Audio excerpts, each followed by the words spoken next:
បាទនេះឃើញថាកដោបផុនយើងហ្នឹងបានញាស់ល្អមែនតើបាទរយៈពេលតែមួយយប់ទេបាទហ្នឹងហើយខ្ញុំចេញវីដេអូនេះមកចង់ប្រាប់ពីរបៀបញាស់កដោបធ្វើម៉េចឲ្យញាស់បានល្អស្រុះគ្នាតែម្ដងអញ្ចឹងណាអញ្ចឹងកដោបយើងយកមកញាស់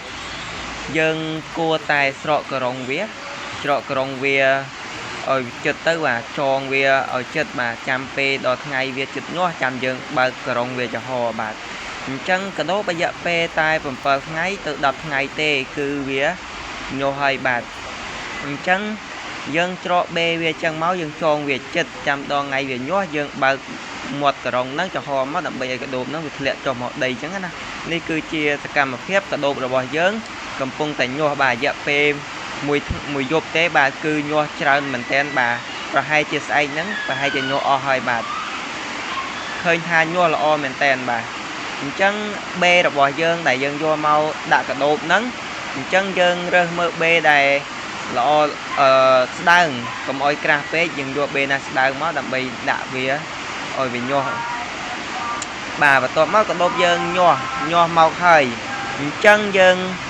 គួរណាតែហែកលឹកចេកណាកុំឲ្យដាក់វាទាំងមូលយើងហែកជាចំណិតទូចដើម្បីឲ្យកូនកដោបយើងរៀនស៊ីបាទហើយបន្ទាប់មកទៀតយើងបាញ់ទឹក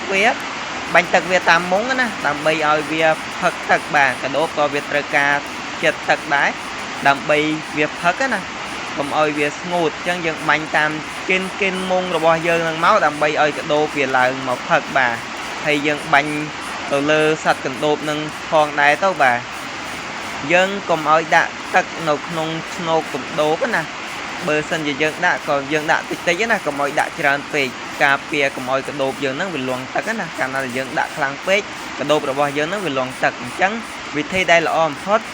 បងប្អូនគួរតែបាញ់តាមមុងហ្នឹងដើម្បីឲ្យវាសើមមានជាតិសំណើមបាទកដោបក៏វាត្រូវការជាតិសំណើមដែរបាទអញ្ចឹងយើងបាញ់វាចឹងមកបាទ